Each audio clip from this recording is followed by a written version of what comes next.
आकाशवाणी संबलपुर आंचलिक खबर पढ़ुछन अतीश कुमार शतपथी।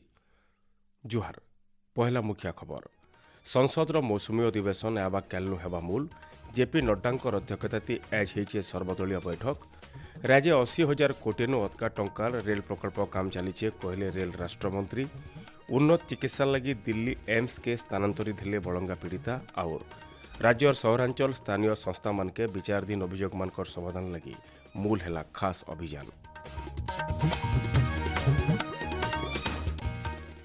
एथर पूरा खबर संसदर मौसुमी अधिवेशन आबा कालू मूल हेबा इतार आघनु आज सर्वदलीय बैठक हो जाइए। अधिवेशन समयाथी दुई सदन के सुरुखुरुती चलाबार लगी सरकार सबु राजनैतिक दल मानकर संगे सहमति बाबदे आलोचना करिछन।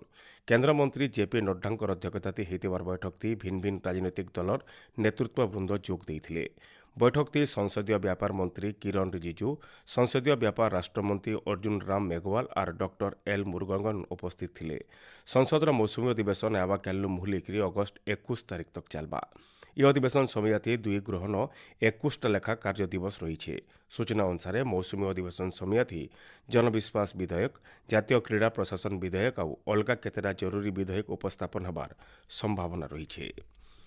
देशे मलेरिया तिथि मुकाबला लगी केंद्र सरकार तरफु गोटे बहुमुखी मलेरिया टीका एडफल्सिभाक्स बाहर करा जाइछे। मुनुष देहु मलेरिया जीवाणु के मारिकरी खूब कम समयाथी रोग नो भल करबाटा टीकाकरण लक्ष्य है। भारतीय भेषज गवेषणा परिषद आईसीएमआर, जैव प्रयुक्ति विद्या विभाग और जातीय टीकाकरण संस्था भितरे इ वैक्सीन के उन्नतीकरण करा जाइछे। इ टीका मनुष्य शरीर थी ठीक भावे काम करबा बोली वैज्ञानिक माने अनुसंधान जाने पड़िछन।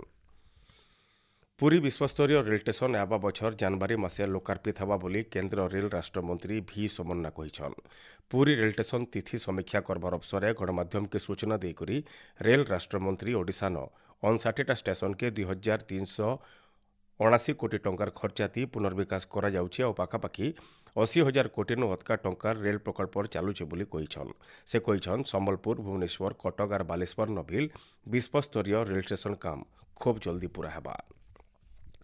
भुवनेश्वर ठाणे आबा काल मुख्यमंत्री जन अभियोग शुणाणी बंद रहबा।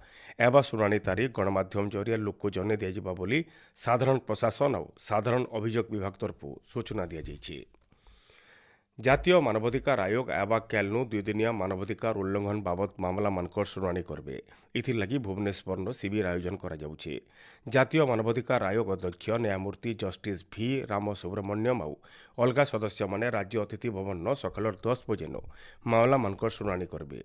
इ अवसर मानवाधिकार बाबदे जनसचेतनता वृद्धि लगी आयोग राज्य मुख्य शासन सचिव, पुलिस महानिर्देशक और अलगा वरिष्ठ पदाधिकारी मानकर संगे आलोचना करबार कार्यसूची रही। भुवनेश्वर एम्स न चिकित्सित होतुबार पुरी जिला बलंगा थाना इलाकार पीड़िता उन्नत चिकित्सा लगी दिल्ली एम्स के एयरलिफ्ट करा जाइछे। खास एयर एम्बुलेंस जरिया भुवनेश्वर एम्स डाक्तरी दल और पीड़िता परिवार 2 जन सदस्य तांकर संगे दिल्ली जाइछन। पीड़िता को भुवनेश्वर एम्स नु विजु पट्टनायक विमान बंदर के नबार लगी ग्रीन कॉरिडोर व्यवस्था करा जाइथिला। तांकर स्वास्थ्य अवस्था थी सामान्य सुधार आसीछे। इहादे तांको दिल्ली एम्स स्थानांतर करा जाइछे बोली भुवनेश्वर एम्स निर्देशक प्रोफेसर डॉक्टर आशुतोष विश्वास कहिछन। सियाडे बलंगा पहुंची करी राज्य पुलिस महानिर्देशक वाईबी खुरानिया तिथिर अनुध्यान करिछन। बालेश्वर एफएम कॉलेज छात्री आत्माहुति मामला थी क्राइम ब्रांच तरफु तदंत चली। सकाल बेला crime branch DG Binayatosh Mishra Baleswar पहुंची करी घटनार तदंत करिछन। इतार आगनु क्राइम ब्रांच दल कॉलेज परिसर के जाइकरी घटनास्थल परिदर्शन करबार सहित कर्मचारी और छात्र छात्री मानकु पचरा उचरा करिथिले। सियाडे क्राइम ब्रांच दल आहत छात्र ज्योतिप्रकाश विश्वाल को भी पचरा उचरा करिथिबार बेले छात्री रहुतबार हॉस्टेल नभिल तिथिर जांच करिथिले।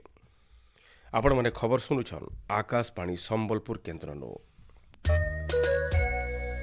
गृह निर्माण और नगर उन्नयन विभाग तरफु राज्यर सहरांचल स्थानीय संस्था यूएलबी मानके सबु विचाराधीन अभियोगर समाधान लगी गोटे उत्सर्गीकृत खास अभियान घोषणा करा जाइछे। एष्ठानु आबा 25 तारिख तक धारी जेतिबार जनशुणाणी केन्द्रकृत जन अभियोग समाधान मॉनिटरिंग सिस्टम और हेल्प डेस्क जरिए भिन्न भिन्न अभियोगर समाधान करा जिबा। इ बाबते विभाग तरफु कहुଯାଇଛି ये खास अभियान गुणात्मक सेवा देवार और अपहंच इलाका नभिल सुशासन सुनिश्चित करबार लगी गोटे निरंतर प्रयास भाव पदक्षेप निया जाइछे। सबु यूएलबी मानक आबा 29 तारिख तक यह अभियान के नहीं कार्यानुष्ठान ग्रहण रिपोर्ट दाखल करबार के विभाग तरफु निर्देश दिया जाइछे। राज्य छात्री मानकर सुरक्षा और निरापत्ता के नजरती रखिक उच्च शिक्षा विभाग अधीन थिवार 16टा विश्वविद्यालय और 730टा सरकारी और अनुदान प्राप्त महाविद्यालय मानके सरकार शक्तिश्री योजना कार्यकारी करिछन। महिला मानकर सम्मान और सुरक्षा लगी सरकार प्रतिश्रुतिबद्ध बोली मुख्यमंत्री मोहन चरण माझी कहिछन। शक्तिश्री योजना बाबदे गोटे रिपोर्ट। राज्य उच्च शिक्षानुष्ठान मानके सुरक्षित शिक्षा वातावरण सहित छात्री मानकर सशक्तिकरण और सर्वांगीन विकास सुनिश्चित करबार लगी सरकार शक्तिश्री कार्यक्रम मूल करिछन। शिक्षानुष्ठान मानके शक्तिश्री सशक्तिकरण केन्द्र खुलाजिबा जेनटा कि छात्री मानकर द्वारा परिचालित हेबा। इतार सहित झने छात्री शक्तिश्री साथी और झने अध्यापिका शक्तिश्री संयोजिका भावे ई केन्द्र के परिचालना करबे। भिन्न भिन्न क्षेत्रती ना करितबा 5 जन महिला को शक्तिअपा भावे जिलापाल माने मनोनीत करबे। फी 3 मासे थरे शक्तिअपा माने शिक्षानुष्ठान परिदर्शन करबे। शक्तिश्री सशक्तिकरण केन्द्र न गोटे 6 दिनिया प्रशिक्षण कार्यक्रम करा जायकरी छात्री मानकु आत्मसुरक्षा मानसिक स्वास्थ्य बाबते शिक्षा देवार सहित इतार आईनगत दिग बाबते तालीम दिया जिबा। इतार सहित छात्री मानकु साहाय्य करबार लगी शक्तिश्री आप नाती गोटे नुआ मोबाइल ऐप कार्यकारी करा जिबा। केनसी छात्री प्रतिकूल परिस्थितिर सामना कले निजर ना के गुपत रखिकरी ई ऐप जरिए अभियोग पंजीकरण कराई पारबे। विश्वविद्यालय और महाविद्यालय छात्री मानकु सुरक्षित वातावरण देवार्ती ई कार्यक्रम आयबा दिने गोटे बरकस जरिया भावे काम करबा बोली आशा करा जाउचे। आकाशवाणी संबलपुर संवाद विभाग तरफु तेजश्री मिश्र। प्रधानमंत्री नरेंद्र मोदी एबा 27 तारिख रविवार दिन सकाल 11 बजे आकाशवाणी मन की बात कार्यक्रम जरिए देश और दुनिया सारा लोकर संगे विचार विनिमय करबे। इटा ताकर 124 नंबर मन की बात कार्यक्रम हेबा। इति लगी प्रधानमंत्री साधारण लोकर मतामत मागिछन। लोके नमो आप आर माय गव ओपन पोर्टाल थी सेमानकर मतामत दे पारबे। इतार छड़ा 1800117800 डायल करी निजर मतामत रेकर्ड करि पारबे। 1922 नंबर के मिस्ड कॉल दे करी एसएमएस जरिए निजर मतामत एबा 25 तारिख भितरे दे पारबे। जंगल परिवेश और श्रम मंत्री गणेश राम सिंह खोटिया कलाहांडी जिला के 2 दिनिया गस्ती आसिकरी 2 नंबर दिन एच भवानीपाटना कृषि विज्ञान केन्द्र पासे जंगल विभाग तरफु होइतिबार वृक्षरोपण इलाका बुली देखिथिले। तार उतरु जूनागढ़ ब्लॉक कोयल गाँव 32,000 गछ लगेकरी जंगल करा जाइथिबार इलाका के भी परिदर्शन करथिले। कलमपुर ब्लॉक मंडी परिसर और निर्माल्य क्षेत्र जगन्नाथ मंदिर ठाने दक्षिण वनखंड तरफु होइतिबार एक पेड़ माँ के नाम अभियान 2 नंबर खेपे मंत्री गछ जगैथिले। कार्यक्रम थी धर्मगढ़ विधायक सुधीर रंजन पाटजोशी सहित जंगल विभाग अधिकारी माने जोग दैथिले। ओडिशा माध्यमिक शिक्षा परिषद परिचालित स्वतंत्र ओडिशा शिक्षक योग्यता परीक्षा ओटीईटी के यादिर लगी स्थगित रखा जाइछे। ई परीक्षा एज हबार थिला हेले सामाजिक गणमाध्यम थी प्रश्नपत्र प्रकट अभियोग हेबार उतरु बोर्ड तरफु परीक्षा के स्थगित रखा जाइछे। नुआपड़ा जिला सदर उपखंड 5टा और खड़ियाल इलाकार 3टा हाईस्कूल के सरकार तरफु जुक्त 2 कॉलेजर मान्यता देवार लगी मंजूरी मिली छे।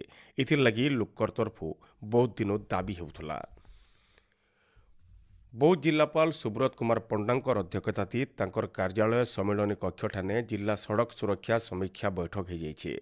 आंचलिक परिवहन अधिकारी शिशिर कुमार साहू दुर्घटना रोकबार लगी विभाग तरफु निया जाउथबार भिन्न भिन्न पदक्षेप बाबदे बैठक ती विस्तृत रिपोर्ट देथिले। बौद्ध जिलापाल कार्यालय सद्भावना सभागृह न कार्यक्षेत्र महिला मानकु यौन शोषण निराकरण लगी गोटे जिला स्तरीय सचेतनता कर्मशाला हो जाइछे। जिलापाल सुब्रत कुमार पंडांकर अध्यक्षता होइतिबार कर्मशाला थी महिला मानकु यौन शोषण निराकरण निषेध और समाधान आईन 2013 सबु कार्यालय मानके बाबदे आभ्यंतरीण कमिटी गठन बाबदे सचेतन करा जाइथिला। उत्तर बंगोपसागर न आवा 22 नु 24 तारिख भितरे आउ गोटे घूर्णिबलय हेबार संभावना अच्छे बोली भुवनेश्वर आंचलिक पाणीपाग विज्ञान केन्द्र तरफु सूचना दी जाइछे। 23 तारिख भितरे इटा लघुचाप थी बदलिबा एबा 24 घंटा भितरे बौद्ध नुआपड़ा कलाहांडी सहित राज्यर 15टा जिल्ला न घड़घड़ी सहित जबर वर्षा हेबार संभावना रही। हीराकुद जलभंडार इहादे 4टा गेट देकरी पैन छड़ा जाउछे। 6 बजे तक जलस्तर 610.77 फुट रही। शेष मुखिया खबर फेर है संसद मौसुमी अधिवेशन एबा कैलनु हेबा मूल केन्द्रमंत्री जेपी नड्डा अध्यक्षता आज सर्वदलीय बैठक। राज्य 80,000 कोटी अधिका टंकार रेल प्रकल्प काम चलीचे कहले रेल राष्ट्रमंत्री। उन्नत चिकित्सा लगी दिल्ली एम्स के स्थानांतरित हेले बलंगा पीड़िता और राज्य सहरांचल स्थानीय संस्था मानके विचाराधीन अभियोग मान समाधान लगी मूल है खास अभियान। आज आंचलिक खबर शेष है। जुहार।